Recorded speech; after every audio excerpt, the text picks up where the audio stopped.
जय हिंद। कैसे हैं आप सभी लोग? आशा है आप सभी लोग अच्छे होंगे। तो रोज की तरह हम आ गए हैं फिर से मैथ की दूसरी क्लास को लेके।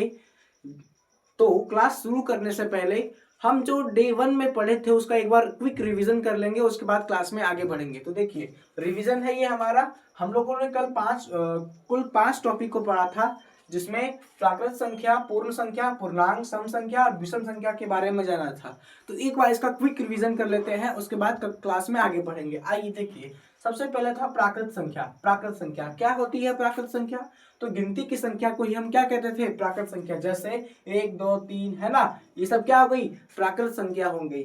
और इसमें ये भी जाना था कि सबसे छोटी प्राकृत संख्या 1 होती है। आइए आगे बढ़ते हैं। सबसे दूसरा था पूर्ण संख्या। दूसरा था पूर्ण संख्या। तो क्या कहते थे?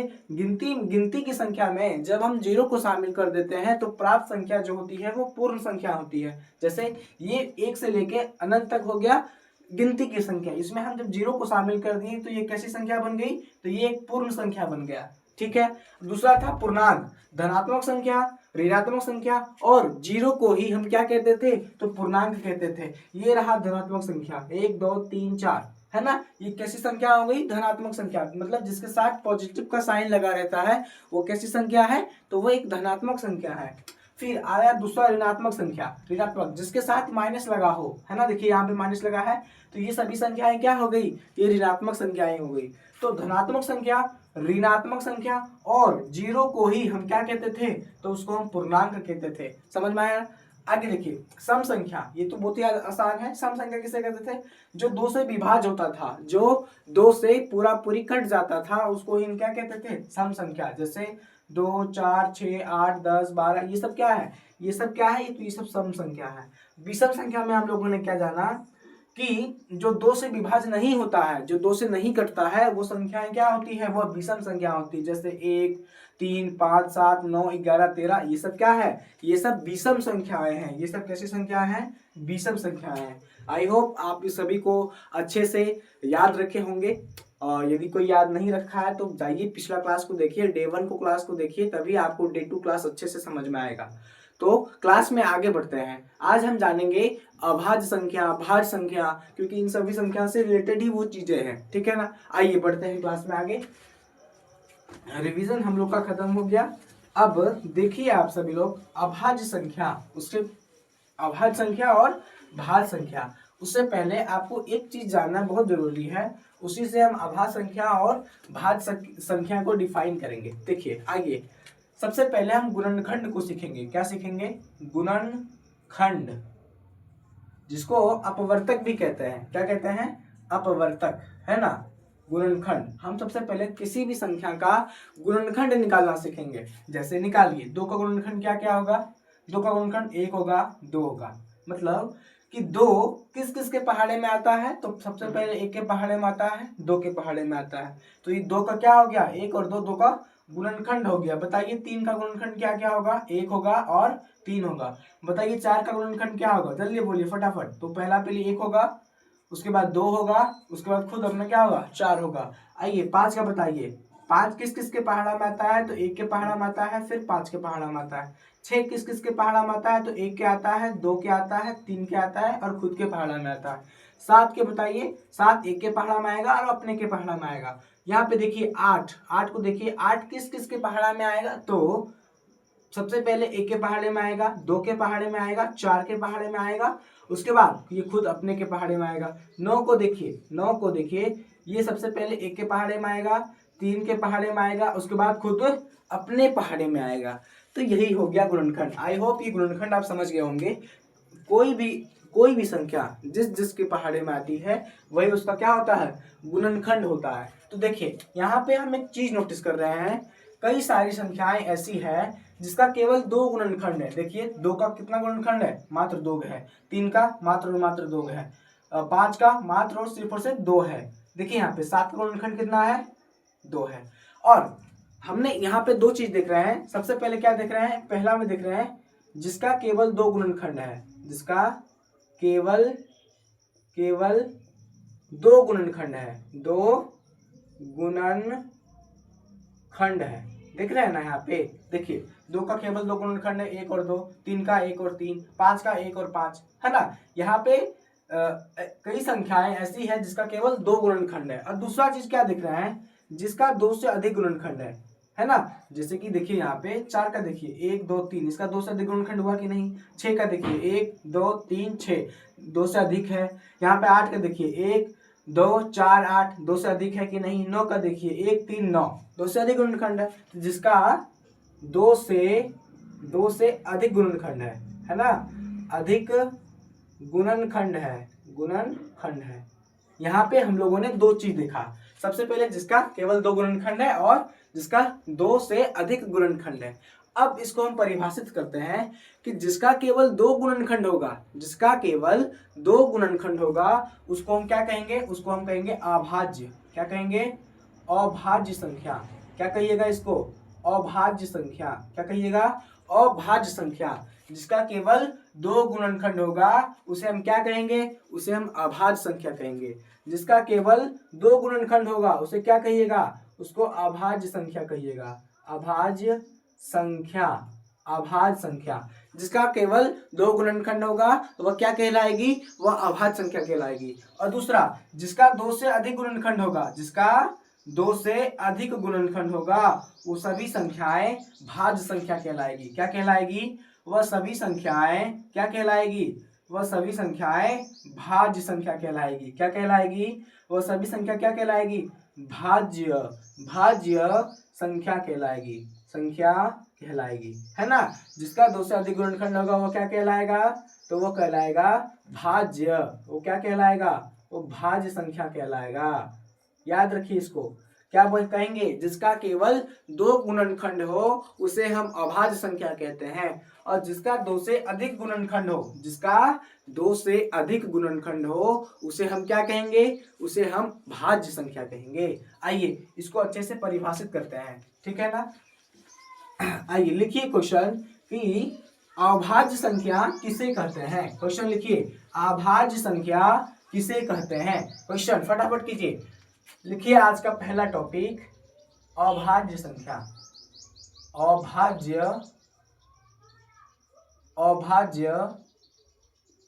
संख्या।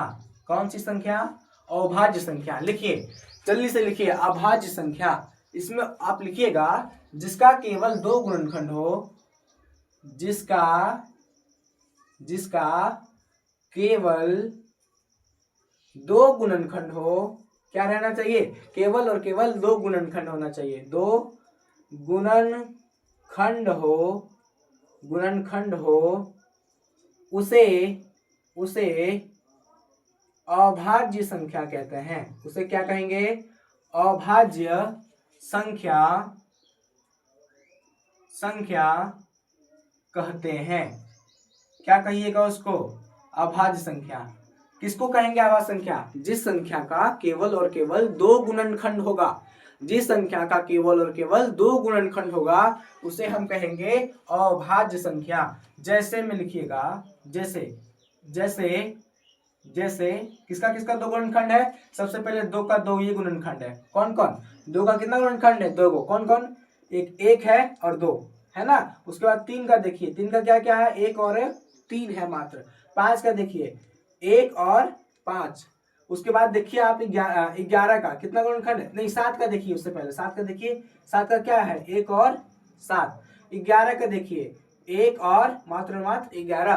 13 का देखिए 1 और 13। 17 का देखिए 1 और 17। इन सभी संख्याओं में क्या है, कॉमन बात यह है कि इन सभी संख्याओं का गुणनखंड मात्र और मात्र 2 है। तो वैसी संख्या जिसका केवल 2 गुणनखंड हो उसे हम अभाज्य संख्या कहते हैं। तो जैसे में लिखिए 2 3 5 7 11 13 17 19 23 etc। आगे और भी जाएंगे ना, ये भी इनफिनाइट तक जाएगा, खोज नहीं सकते। अब इससे रिलेटेड एक बात ये है कि आप बताइए, अभाज्य संख्या समझ गए। आप हमें ये बताइए कि सबसे छोटी अभाज्य संख्या क्या है। सबसे छोटी अभाज्य संख्या क्या है, जल्दी से बोलिए। क्या है सबसे छोटी अभाज्य संख्या, तो वो क्या है, 2 है। सबसे छोटी अभाज्य संख्या 2। लिखिए सबसे छोटी अभाज्य संख्या, सबसे छोटी अभाज्य संख्या क्या है वो, तो वह सबसे छोटी अभाज्य संख्या है 2। क्या है, 2। इसे आप याद रखिएगा कि सबसे छोटी जो अभाज्य संख्या है वो क्या है, 2 है। आइए आगे बढ़िए।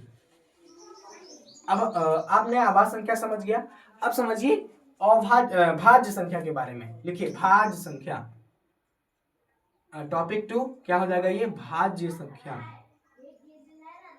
भाज्य संख्या, तो भाज्य संख्या कैसे कहेंगे, जिसका 2 से अधिक गुणनखंड होगा। क्या होगा, जिसका 2 से अधिक गुणनखंड होगा। तो लिखेंगे वैसी संख्या, लिखिएगा, लिखिए आंसर में, वैसी संख्या, वैसी संख्या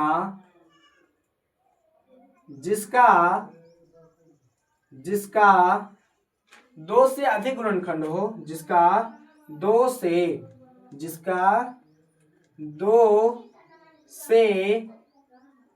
अधिक गुणनखंड हो। क्या होगा, 2 से अधिक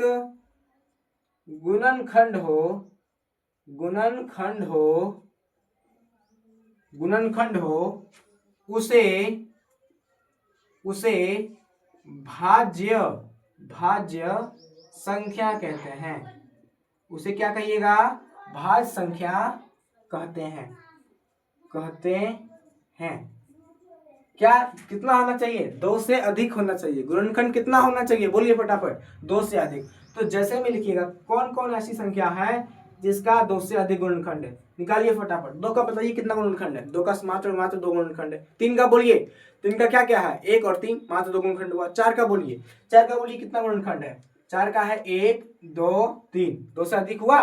तो ये कैसी संख्या हो जाएगी, ये भाज्य संख्या। बताइए 6 के बारे में, 6 का क्या होगा, 1 होगा, 2 होगा, फिर 3 होगा, फिर 6 होगा। 2 से अधिक है, 2 से अधिक है, 2 से ज्यादा है ना, गुणनखंड 2 से ज्यादा है कि नहीं, हाँ है सर।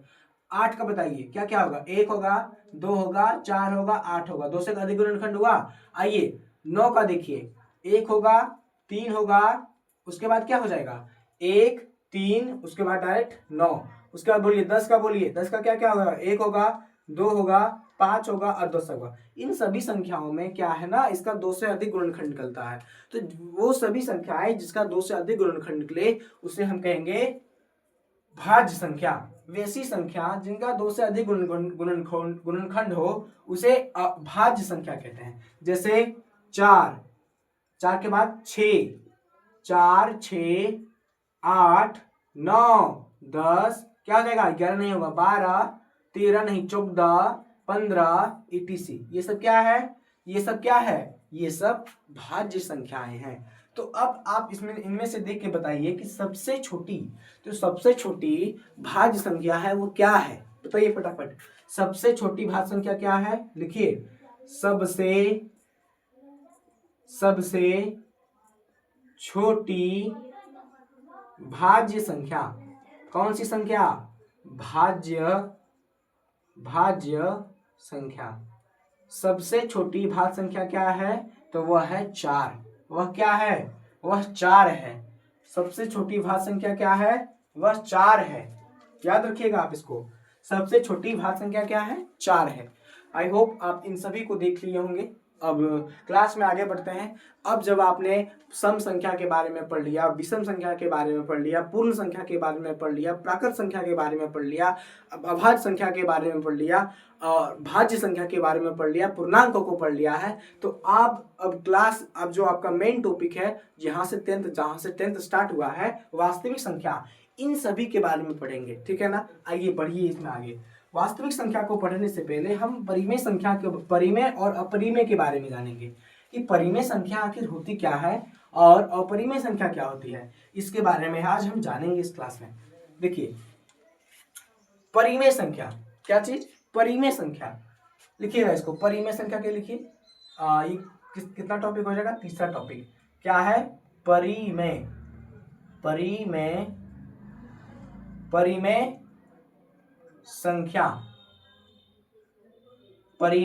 संख्या, जिसको रेशनल नंबर भी कहते हैं। निकालिए आप, लिखिए परिमेय संख्या।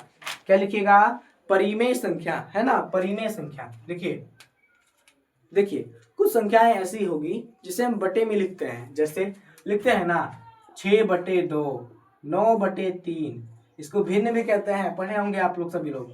6/4, 12/3, 20/4, ये सब सभी संख्या क्या है, भिन्न है। और इन्हीं भिन्न संख्याओं को हम परिमेय संख्या कहते हैं। तो इसको परिभाषा वैसे लिखिएगा, देखिए वैसी संख्या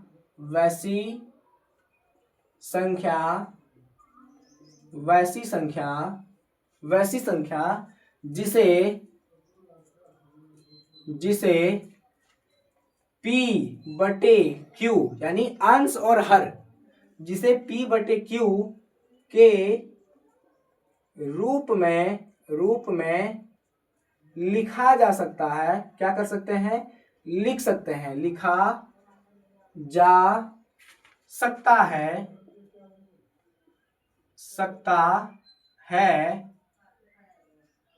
उसे उसे क्या कहिएगा आप लोग, उसे परिमेय संख्या कहते हैं। क्या कहते हैं, परिमेय संख्या। एक बात और याद रखिए, परिमेय संख्या होने के लिए कुछ है ना वो क्राइटेरिया है कि कौन सी संख्या परिमेय संख्या होगी। लिखिएगा, जहां P और Q हो, क्या होगा, लिखिएगा जहां P, Q पूर्णांक होगा। क्या होगा, पूर्णांक होगा। जहां पे P और Q क्या होगा, पूर्णांक होगा। लेकिन इसमें एक बात और है, जो Q है ना, Q जो, लेकिन लिखिएगा जहां पे जो Q है वो कभी भी बराबर नहीं होगा 0 के। क्या होगा, जहां पे Q कभी भी बराबर नहीं होगा 0 के। इसका मतलब हुआ बराबर, इसका मतलब क्या हो गया, बराबर। ये साइन दिखेगा तो बराबर, यदि बराबर को काट दिया है इसका मतलब हुआ कि बराबर नहीं होगा। ये चीज है। अब आगे समझिए कि ये कहना क्या चाहता है। P और Q क्या होना चाहिए, पूर्णांक होना चाहिए। लिखिए जैसे क्या बोलता है, P/Q, तो P/Q, तो यहाँ पे P और Q क्या होगा, पूर्णांक होगा। बोलिए 6 क्या है, पूर्णांक है। 6 क्या है, पूर्णांक है। अब बीच में क्या दिया है, बटा दिया है। उसके बाद Q भी क्या होना चाहिए, पूर्णांक होना चाहिए। तो लिखिए Q भी क्या होना चाहिए, पूर्णांक। तो बताइए 3 पूर्णांक है, हाँ 3 पूर्णांक है। आइए लिखिए, और 2 पूर्णांक है, 4 भी पूर्णांक है, 9 पूर्णांक है, 3 भी पूर्णांक है, -2 पूर्णांक है, -5 पूर्णांक है, -6 पूर्णांक है, 3 पूर्णांक है ना। उसके बाद लेकिन इसमें एक चीज और कहता है। अब लिखिए 0 पूर्णांक है बटा 3, 0/3 है ना। और क्या हो सकता है, 0/4। लेकिन आप लिखना चाहिएगा 4/0, तो ये एक परिमेय संख्या नहीं कहलाएगी। क्यों नहीं कहलाएगी, यहाँ पे परिमेय संख्या होने के लिए एक क्राइटेरिया देता है, मतलब एक नियम कहता है कि वो जो Q होगा वो कभी भी 0 नहीं होगा। हम Q में मीन्स Q माने नीचे में जो हर है उसको हम कभी भी 0 नहीं ले सकते हैं। क्या नहीं ले सकते, 0। कभी भी हर को 0 नहीं लिया जाएगा, ठीक है ना, समझ गए। मतलब यदि आप लिखिएगा ऐसे 5/0, लिखिएगा ऐसे 6/0, लिखिएगा ऐसे 12/0, तो आप कहिएगा सर ये सब तो परिमेय संख्या है। तो लेकिन नहीं, ये सब परिमेय संख्या नहीं है। क्यों नहीं है, क्योंकि इसका हर जो है वो 0 है, हर 0 नहीं होना चाहिए, तब ये परिमेय संख्या कहलाएगी। समझ गए ना, इस लाइन का मतलब आप समझ गए। इस लाइन का P और Q क्या होना चाहिए, पूर्णांक होना चाहिए। लेकिन कभी भी जो Q होगा वो 0 के बराबर नहीं होगा, 0 कभी नहीं होगा Q। तो ये चीजें थी परिमेय संख्या के बारे में, ठीक है ना। तो बोलिए एक बात बताइए, क्या हम प्राकृतिक संख्या को या पूर्ण संख्या को हम परिमेय लिख सकते हैं, बोलिए फटाफट। प्राकृतिक संख्या को या पूर्ण संख्या को हम परिमेय लिख सकते हैं क्या, परिमेय बना सकते हैं क्या। देखिए सबसे पहले प्राकृत संख्या को लिखिए। प्राकृत संख्या क्या होती है, प्राकृत संख्या 1 2 3 4 5 6 7 डैश डैश इनफिनाइट। अब पूछेगा आपसे, क्या सभी प्राकृत संख्या एक परिमेय संख्या होती है, तो आप क्या बताइएगा। देखिए यहाँ पे यदि इसके नीचे हम 1 डाल दें, यदि इसके नीचे 1 लगा दें, फिर यहाँ पे 1 कर दें, यहाँ पे भी 1 कर दें, यहाँ पे भी 1 कर दें, यहाँ पे 1 कर दें, यहाँ पे 1 कर दें, तो ये कैसी संख्या बन जा रही है, जल्दी से बोलिए कैसी संख्या बन जा रही है। तो वो परिमेय बन जा रही है, क्योंकि ये क्या है, P/Q के रूप में है कि नहीं। देखिए P भी पूर्णांक, और क्यू भी पूर्णांक, तो ये p बटे क्यू के रूप में है कि नहीं? हाँ है सर।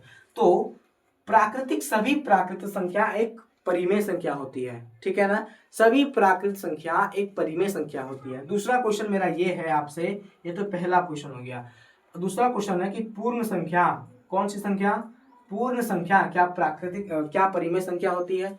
पूर्ण संख्या क्या परिमेय संख्या होती है? पूर्ण संख्या क्या परिमेय संख्या होती है? पहले पूर्ण को लिखिए। 0 पूर्ण है 1 2 3 4 5 6 7 8 डैश डैश इनफाइनाइट तक। बोलिए ये सब परिमेय होगा? कहिएगा यह सर परिमेय होगा। इसके नीचे यदि 1 लगा दें तो ये सब क्या बन जा रहा है? ये सब परिमेय बन जा रहा है। इसका मतलब सभी पूर्ण संख्याएं परिमेय संख्या होती है। क्या हुआ इसका मतलब? सभी पूर्ण संख्याएं परिमेय संख्या होती है। तीसरा क्वेश्चन ये है कि सभी पूर्णांक, जो सभी पूर्णांक है क्या वो परिमेय संख्या है? जो सभी पूर्णांक है वह क्या परिमेय संख्या है? सभी का सभी जो पूर्णांक है वह क्या परिमेय संख्या है? हाँ या ना? कहिएगा यस सर। हाँ है। कैसे? 0 क्या है? एक पूर्णांक है। 4 1 क्या है? एक पूर्णांक है। -2 क्या है? एक पूर्णांक है। -5 क्या है? एक पूर्णांक है। -7 क्या है? एक पूर्णांक है। 12 क्या है? पूर्णांक है। 16 क्या है? एक पूर्णांक है। 24 क्या है? एक पूर्णांक है। सभी के नीचे 1 लगा दीजिए। सभी के नीचे 1 लगा दीजिए। तब ये कैसा चीज बन जा रहा है? ये क्या बन जा रहा है? तो कहिएगा सर ये परिमेय संख्या बन जा रहा है। ये क्या बन जा रहा है? परिमेय संख्या। इसका मतलब सभी प्राकृत संख्या परिमेय संख्या होती है। सभी प्राकृत संख्या परिमेय संख्या होती है। सभी पूर्ण संख्या परिमेय संख्या होती है। सभी पूर्णांक परिमेय होता है। समझ गए ना आप लोग? ये सवाल इनसे पूछे जा सकते हैं, आप देख लीजिए। आगे है परिमेय तो हो गया हमारा। अगला टॉपिक है मेरा अपरिमेय। क्या चीज? अपरिमेय। देखिए परिमेय संख्या को हम p बटे q के रूप में लिखते हैं। p बटे q के रूप में लिखते हैं। जबकि जो अपरिमेय संख्या होता है उसे हम p बटे q के रूप में नहीं लिख सकते। ठीक है ना? नहीं लिख सकते। उससे पहले एक टेस्ट लेते हैं आपका। आप बताइए कि कौन कौन संख्या परिमेय होगा और कौन कौन अपरिमेय होगा। जल्दी बोलिएगा। जैसे कि हम लिखते हैं 6/2 पहला क्वेश्चन। दूसरा क्वेश्चन 9/4। तीसरा क्वेश्चन 0। पांचवा क्वेश्चन चौथा क्वेश्चन है ना, चौथा क्वेश्चन ये है -1। पांचवा क्वेश्चन -12। छठा क्वेश्चन क्या है आपका? है 14। बोलिए इनमें से कौन कौन ऐसी संख्या है जो परिमेय है? कौन कौन ऐसी संख्या है जो परिमेय है? तो देखिए सर ये p बटे q के रूप में है, ये परिमेय हुआ। सर ये भी परिमेय है क्योंकि ये भी p बटे q के रूप में है, परिमेय है। सर यहाँ पे देखिए 0 के नीचे 1 लगा दीजिएगा ना सर, तो ये भी परिमेय बन जाएगा। इसका मतलब 0 भी परिमेय है। सर यहाँ पे 1 लगा दीजिए ना सर, तो -1 भी परिमेय हो जाएगा। सर यहाँ पे 1 मान लेंगे ना सर, तो ये भी परिमेय हो जाएगा। सर यहाँ पे 1 लगा दीजिए ना सर, तो ये भी परिमेय हो जाएगा। ये सभी संख्याएं परिमेय। अब बोलिएगा सर 1 क्यों लें? 1 देने से क्या होगा सर? 1 देने से परिमेय बन जाएगा ना, तो इस पे कुछ प्रभाव पड़ेगा क्या संख्या पे? तो सर नहीं पड़ेगा। देखिए ये लिखा है 14/1 का मतलब हुआ कि हम जो 14 है उसमें हम 1 से भाग दे रहे हैं। 14 में किससे भाग दे रहे हैं? 1 से। लगा के देखिए 14 में भाग 1 से तो क्या आएगा?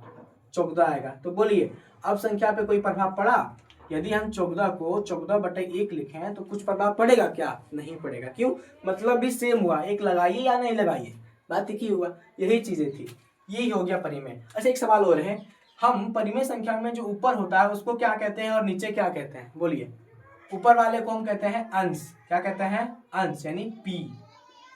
नीचे वाले को कहते हैं हर यानी q। ऊपर वाला क्या होगा? अंश होगा। नीचे वाला क्या होगा? हर होगा। ऊपर वाला अंश, नीचे वाला हर। ऊपर वाला अंश, नीचे वाला हर। ये चीजें थी। चलिए आ जाइए आप अपरिमेय में। अपरिमेय में आइए जल्दी से अपरिमेय फटाफट। अपरिमेय संख्या लिखिए। कितना हो जाएगा ये? अभाज्य। कितना टॉपिक होगा ये? अभाज्य संख्या। उसके बाद हम लोगों ने पढ़ा भाज्य संख्या, उसके बाद परिमेय संख्या, उसके बाद अपरिमेय संख्या। लिखिए 4 नंबर पॉइंट नंबर 4th क्या हो जाएगा?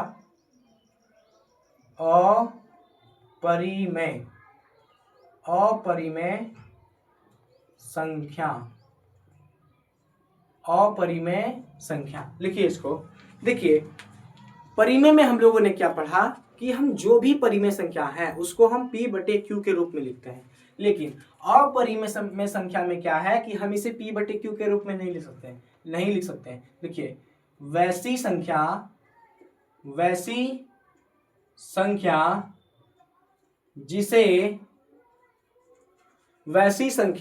जिसे P बटे Q के रूप में, कैसे रूप में नहीं लिख सकते, नहीं लिख सकते